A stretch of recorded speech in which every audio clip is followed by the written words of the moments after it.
Alright guys, well I'm going to try to do this walk around without the wind affecting me. It always seems like it's windy. I know I did a quick walk around on my other video, but I'll just do I noticed I didn't really show you guys the inside. I actually videoed, took a video of the inside, then forgot to add it to the other video. So again, this is my 2015 Audi A7, and I've got some darker tints coming for it in the windshield next week, hopefully. And I've debadged it to give that clean booty appearance. I do have a black Audi badge I think I'm just going to leave on it, because unfortunately when we took the freaking badge off, it left paint, took the paint with it on one spot. Dang it. Alright, so we really haven't got inside the car to check out the inside, so let's do that now.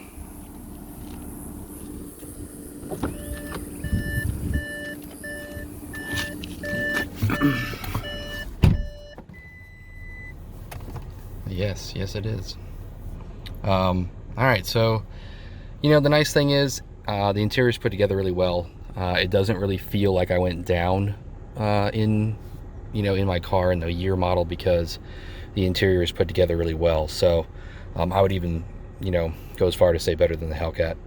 I know that's what Audi's known for. Of course, VW and BMW, they're all luxury cars, so of course they focus on the interior a lot. I'm gonna start off real quick with the MMI system. This is basically like their our Uconnect, or I say Dodge's Uconnect. It's not a touchscreen. I was gonna kind of worry about that, because everything's worked through this, the knobs and buttons down here. And I was kind of worried about that, because I'm so used to a touchscreen. I'm like, how could that be any better than, a touchscreen? But it's actually funny. The more that I use it, this is going to bother some people. The more that I use it, the more I actually like it. So, basically you've got the knob here, and you've got usually about 4 different things on the screen. Like route, destination, settings, and info. So that's what these 4 pads initiate. So whenever you click one, it goes to the corresponding corner. And then you have a back button here. Menu just kind of brings you to the main menu. There's a car function, which kind of brings you to, like, where we would normally select, auto, sport, track, that kind of stuff. So comfort's kind of like auto for us, where auto in this car actually picks between the modes depending on kind of like how you're driving. Dynamic is like the track mode or sport mode, and individual is just kind of like where you can like the custom mode, where you can customize each individual thing. Then you've just got hot buttons here, basically taking you directly to nav, telephone, radio, or media. Because if you're in the main menu, you can basically just use the button to kind of go between all of them. So, or if you just want to, you'd be anywhere, and you can just hit the nav button, changes the nav, hit the telephone button, goes into the phone menu, that kind of thing. So these are just shortcuts. This is the knob for the volume on the radio, and then the forward and back buttons. Over on the steering wheel, you do have a volume button here. It's not around the back, like the Dodge. Here is the paddle shifter. So up and down for the volume here, this is a programmable button, which is kind of cool. So you can make this do a couple different features. I have it on next track, which is nice. Of course, this is your voice control buttons, and this just takes you through the EVIC screen over there. Pretty standard controls here. One thing I've noticed, that you can actually have your heated seats on and be cooling them at the same time. A lot of American cars don't do that. A lot of people wish they could do that, because they like having the warm seat to kind of help them with their back problems or things like that. But then your butt gets hot. Well, now you can have your butt getting cool and warm at the same time. So that's kind of neat. This one does have a CD player. You park assist button, auto off, or you're on your auto start stop. The nice thing about this auto start stop is if you push it off, it actually stays off. American cars don't do that. Well, I mean, it's just because they're trying to get the CAFE restrictions to get their, miles per gallon for their other cars. Well, I guess Germany doesn't give a crap. So if you want it off, it stays off. And this is where you can raise and lower the spoiler. So if you hit that, spoiler actually goes up in the back. I'll show you that. Now that spoiler does automatically raise and lower, and it's at 86 miles, 85 or 86 miles an hour, which I haven't really tested to see exactly what it is, but I heard it's right around there.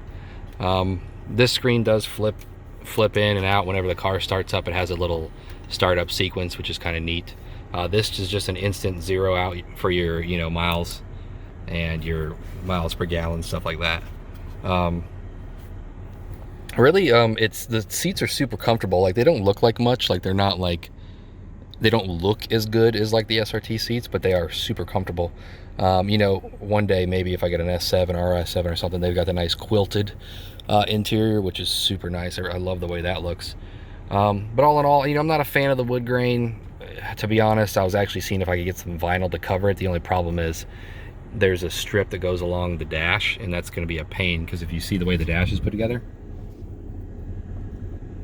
that's going to be real hard to get vinyl back in there. But you know, it is what it is, and it's nice to me. So standard door locks, and you know, memory seats over here, power windows, power mirrors, and then your headlights control. Does have the HUD, which if you can see that there, kind of in the background, that'll do speed and cruise control and lane assist. So it'll tell you, it'll have little lights on the, or lanes on the side of the car if it's initiated, and then it'll tell you what your cruise control is set at. Also, it does that on the, in the gauges here. I'll back up a little bit. So you can't really tell right now, but let me shut the car off, and I'll turn it back on because I have the sweep effect on. But you'll see the LEDs around the gauges. See those? So those LEDs actually, you know, here it's on the RPM range, but if you set your cruise control, it'll leave a little LED dot there, which is kind of cool. It just gives you an idea of like where your, you know, cruise control was at. What would be neat is, since it does have nav, if it, again, it, you know, records the speed, you know, the speed limit and things like that, if it would correlate the speed limit to a little LED, like, I think that would be cool. Like, I feel like that's just one step away because it knows the speed, but I think that would be neat. Nothing too fancy in the, you know, in the gauges here. You can go through miles per gallon and, you know, driven distance, all the same things that, you know, cars have today. And then you can have your little nav thing in there, and basically it'll tell you the next direction and all that kind of stuff, just like Dodge. Something I got to get used to, the cruise control stuff, is like on a, you know, on a stock here. You push it in, you push this N button to set it, push it towards you to resume, away from you to cancel, and then adjust the distance with that. So I'm kind of getting used to that. I'll be honest, I mean, I like the steering wheel buttons better. You know, like most of, well, I mean, I know there's other cars that do this, but like Dodge, I like it on the steering wheel personally. But they could just because I am used to it. Two things, you know, I'll probably make a video on what I don't like about it, but a couple things I don't like right out of the bat is the cup holders are definitely not Americanized. You know, I've got my one, you know, regular 20 ounce. This isn't even a 30 ounce Yeti, and it fits, but you can see there's just like not a whole lot of room left for another cup either if you look from the top. And what's funny is one cup holder is smaller than the other. What the heck? It doesn't even go in that one. So legit, one cup holder is smaller than the other, like, I wonder if you can tell. But yeah, I've tried it with a bunch of different cups, and one is absolutely 100% smaller than the other. So it's kind of weird. The glove box here, you know, the first stage is nothing but a small tray, and then the actual, well, not the glove box, but the center console, you can see that's a radar detector in there, and there ain't much room past that. So not a whole lot of space in there, to be quite honest. But I've got the dad mode going on in the back, whoops, with the car seats. Good room though, just like the Charger. I mean, it's about the same size. It's got rear controls for the air and stuff back there, which is nice. So the people that are back there can actually have their own digital automatic controls. And yeah, you've got LEDs here for lights, home link, sunroof, all that good stuff. So It suits me well. It's super comfortable. Anyway, guys, thanks for checking out the video. And yeah, I know I'm still wearing the Hellcat hat. What am I supposed to do? Just because I don't own one, I don't represent, or I don't like the car? That's not true. I've worn hats from cars and stuff that I've never owned and never probably would own, and it is what it is. I'm not going to go out and buy an Audi hat just to be a fanboy.